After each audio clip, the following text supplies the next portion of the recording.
Hola, ¿qué tal? ¿Cómo estáis? Bienvenidos al podcast educativo, al episodio número 8. Y bueno, antes de comenzar, empezamos esta segunda temporada con este episodio. Queríamos haber empezado este podcast, esta segunda temporada mucho antes, por el mes de enero, pero bueno, pues ha sido imposible. Así que bueno, pues vamos a dedicar este episodio a todas esas personas que se plantean iniciar un proyecto en un momento determinado y bueno, pues no les da tiempo. Tienen que retrasar sus calendarios por motivos del guión, como suele decirse, ¿no? Bueno, pues vamos a comenzar en esta segunda temporada en la que va a haber muchas novedades. Vamos a tener este podcast como siempre a través de YouTube, lo vamos a subir también a Spotify, a iVoox. Y bueno, pues nada, esperamos que os resulte de interés. Esta segunda temporada va a arrancar con este primer episodio, que es el episodio número 8 en general, en el que vamos a hablar de distintos aspectos que están muy relacionados con cosas a nivel educativo, muy de aula, muy relacionados con cosas que vamos a ver en el centro escolar, que podemos trabajar una metodología, y es la creación de espacios innovadores de aprendizaje. Se habla mucho acerca de los espacios innovadores de aprendizaje y hoy vamos a abordarlos explicándolos de forma muy breve. Vamos a ver cómo podemos sacarle un auténtico provecho, un provecho muy positivo a estos espacios que nos pueden servir tanto para trabajar con nuestros estudiantes en la dinámica de aula ordinaria, como para cuando queremos realizar algún tipo de adaptación curricular, cuando queremos trabajar con algún tipo de estudiante con una dificultad de aprendizaje específica, y sirven para hacerlo en grupos pequeños, en grandes grupos, o incluso se pueden hacer de forma individual. Vamos a verlo, pero antes os recomiendo, bueno, pues como siempre, nuestras páginas web, area44.es, donde vais a encontrar toda la información acerca de la actividad que realizamos a nivel de psicopedagogía, de dificultades de aprendizaje, evaluación, intervención, apoyo escolar y muchos otros aspectos. También os recomiendo desde ya que os suscribáis al medio desde el que nos estéis viendo o escuchando, bien sea desde YouTube, bien sea desde Spotify, que sigáis este canal, que sigáis este podcast, en el que, bueno, pues que creemos que vamos a aportaros una información de gran interés porque tenemos una agenda para este 2022 realmente interesante, aunque la empecemos un poquito tarde, pero bueno, la comprimiremos y iremos haciendo los episodios con mucha más frecuencia de la que teníamos prevista. Y sin más dilación, vamos a ver qué es esto de los espacios innovadores de aprendizaje. Cuando hablamos de espacios de aprendizaje, visualmente lo que vemos rápidamente, lo que percibimos rápidamente, es algo tan sencillo como, bueno, pues sitios en los que se aprende, ¿no?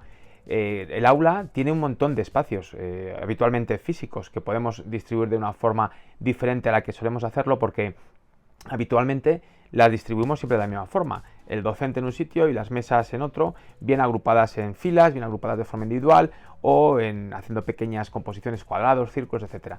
Eso no son espacios de aprendizaje, eso simplemente es una forma de agrupar a los estudiantes en el aula para, bueno, pues esa disposición que van a tener. Yo te voy a proponer ahora que manejes esto. Si quieres, vete a ver nuestro canal de YouTube porque vamos a tener una pequeña presentación. Simplemente aparece en modo visual lo que te estoy contando. Es una única imagen fija. Pero vamos a intentar dividir estos espacios de aprendizaje en unas fases. Esto no quiere decir que tengamos que tener distintos sitios y ir haciendo todo de golpe. No, se trata de distintos lugares que vamos a construir en el aula para que nuestros estudiantes puedan ir rotando de un sitio al otro. No es enseñanza por rincones, que seguro que ya lo habéis visto en muchas ocasiones. No tiene nada que ver con esto. Se trata de distintas fases en las que vamos a hacer que ese aprendizaje se consolide y que se aborde en cada momento en una cuestión distinta. Vamos a tener una primera fase que es la fase de interacción. En esta fase de interacción lo que vamos a hacer es generar un espacio en el que pueda haber un diálogo, en el que se pueda hacer un análisis, incluso que podamos debatir sobre nuestro objeto de aprendizaje. Es decir, una vez que tenemos definido lo que queremos trabajar en el aula, el objeto de aprendizaje, nuestra unidad didáctica, trabajar el concepto que queremos introducir hoy en el aula, vamos a generar esa interacción, ese espacio de interacción. No se trata de una exposición del contenido, ni se trata de explicar a los estudiantes qué es lo que vamos a aprender. No, simplemente se trata de presentar el tema de forma inicial y que hablemos un poco sobre eso. Pues por ejemplo, si queremos empezar a hablar de la ley de la gravedad, bueno, pues explicarle rápidamente la gravedad, pues la fuerza con la que la Tierra trae los cuerpos, por ejemplo, ¿qué opináis de eso? Bueno, pues ¿qué sabemos? Es una buena forma también de testar estos conceptos previos que muchas veces dan muchísimo juego, ¿no?, para luego trabajar en el aula. Es una zona de análisis, de debate, de información inicial previa, ¿no? Es una fase en la que se va a interactuar. La interacción tiene que ser entre el alumnado y el docente, o entre el alumnado simplemente planteándoles el objeto de aprendizaje. No tiene por qué estar el docente presente, aunque bueno, es muy enriquecedor si lo está, por supuesto. Una segunda fase, un segundo espacio de aprendizaje sería el de presentación. Este se parece más a la clase tradicional. No debe ser ni el más largo ni el más importante, por supuesto. Aquí simplemente lo que vamos a hacer es explicarles un poco el concepto a desarrollar. Aquí sí que tenemos que contarles qué es lo que estamos haciendo. Explicamos el concepto, escuchamos bien lo que pueden decirnos ellos. Fijaos, aquí esto es muy importante. En la clase tradicional tú estás contando todo el rato cosas como docente. En este caso no se trata simplemente de que las cuentes, sino de que, además de que ellos te escuchen cuando tú las narras, que tú escuches a tus estudiantes cuando ellos te están contando a ti cosas sobre ese objeto de aprendizaje, sobre ese contenido o ese concepto a tratar hoy en el aula o en esa semana o en esos días que hayas previsto. Posteriormente, tiene que producirse un proceso de comunicación. Habitualmente, uno de los grandes errores que desde mi perspectiva cometemos en el aula, ¿cuál es? Pues que la comunicación es unidireccional. El docente cuenta, el alumno escucha. Cuando estamos expresando algún tema nuevo, algún concepto nuevo, claro, es muy importante que el concepto aparezca explicado por alguien que lo conoce bien, pero también es muy importante que luego se genere un proceso de comunicación. Algo tan sencillo como lo estamos entendiendo o no lo estamos entendiendo, pero no en una pregunta directa, porque claro, si yo te pregunto si estás entendiendo algo que te acabo de explicar y tú eres mi alumno, pues lo más normal es que me digas que sí. Por tanto, aquí sería muy importante que pudiéramos hacer ese proceso de comunicación.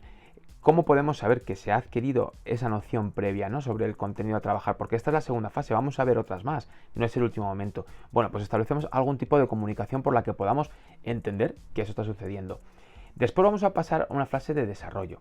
Una vez que ya hemos dialogado y hemos hecho esa exposición previa en esa fase de interacción inicial del contenido y una vez que hemos analizado el tema a tratar, hemos debatido sobre ese contenido, luego lo hemos explicado, hemos escuchado a nuestros estudiantes hablarnos acerca de él y ha habido esa comunicación bidireccional en la que hemos constatado que han comprendido de qué estamos hablando, vamos a hacer un desarrollo. ¿Qué quiere decir esto?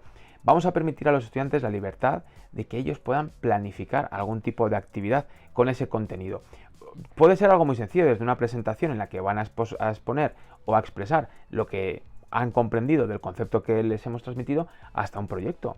Para eso tendrán que diseñarlo, tendrán que ver qué es lo que quieren hacer, cómo lo van a hacer y programar los pasos que van a llevar a cabo para eso. Si lo hacemos de forma individual, si se hace en pequeños grupos o en grandes grupos, estos diseños y estas programaciones tendrán quizá más complejidad o serán más largos, más laboriosos.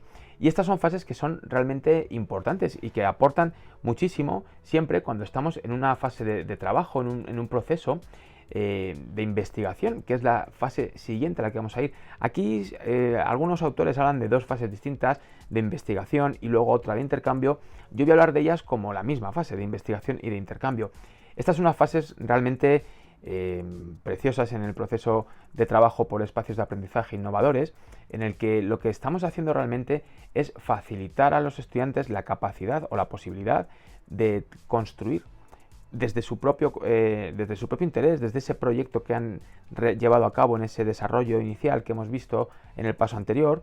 Entonces lo que están haciendo es, están descubriendo qué están haciendo ahí. Necesitamos recursos, claro, aquí es muy interesante que ellos puedan tener pues una conexión a internet, que puedan tener dispositivos digitales.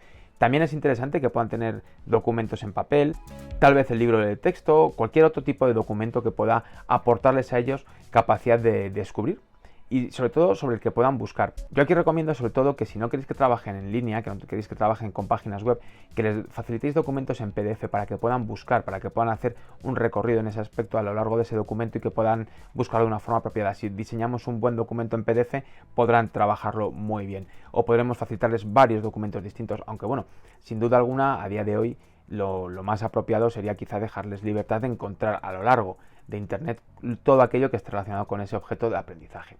Una vez que tengan todo esto claro, tendrán que volver a esta fase de desarrollo, probablemente tengan que reestructurar ese diseño, reestructurar esa planificación que ya habían realizado para ir a la fase de intercambio también. Una vez que ya tenemos todo visto, es esta fase que algunas veces se habla de forma independiente y que a mí me gusta siempre unificar como una única, ¿no? Porque aquí es un momento muy interesante de interacción en el que vamos a conseguir que los estudiantes que han ya investigado, han buscado información, han descubierto cosas nuevas, las intercambien con otros compañeros, las comparen, porque aquí genera ciertos aspectos muy positivos, porque enriquece lo que unos han encontrado con lo que han encontrado otros y al final esos procesos de investigación se amplían. Y al fin y al cabo es que es como se hace la investigación de todas las maneras, ¿no? Es decir, siempre vamos comparando, contrastando hipótesis, contrastando trabajo, contrastando información con información de otros días. Esto es muy importante. Y luego podemos establecer cooperaciones. Si no se han establecido grupos previamente, este puede ser el momento perfecto para que se establezcan esos grupos. Una vez que ya sabemos todos de qué va, que ya hemos investigado de forma autónoma, nos agrupamos por intereses. Oye, pues yo quiero investigar esta parte del trabajo y yo quiero hacer esta otra incluso. Yo tengo este proyecto, ¿a quién le gusta? Se pueden ir sumando proyectos y puede quedar luego un trabajo realmente interesante, realmente bonito y que facilita realmente el aprendizaje. Se lleva a cabo este proceso. Entonces aparece esta siguiente fase, que es la fase de creación de los contenidos, de creación de esos proyectos. Aquí eso se trata de una fase de construcción. Lo bonito de este proceso es que sirve para todas las materias absolutas del currículum. Sirve desde las asignaturas de idiomas, las lenguas, sirve para las materias más de letras, como puede ser una historia, sirve también para filosofía, sirve para química, para biología, para las materias de ciencia sin duda alguna, ¿no? Sirve para todas las asignaturas, incluso para proyectos combinados en los que aunamos distintas disciplinas. Yo te invito a que intentes aplicar al aula alguna de estas fases, porque realmente vas a descubrir una dinámica totalmente distinta. Cuando la aplicas en el aula, da la sensación de que el aula, la clase, la dinámica va sola.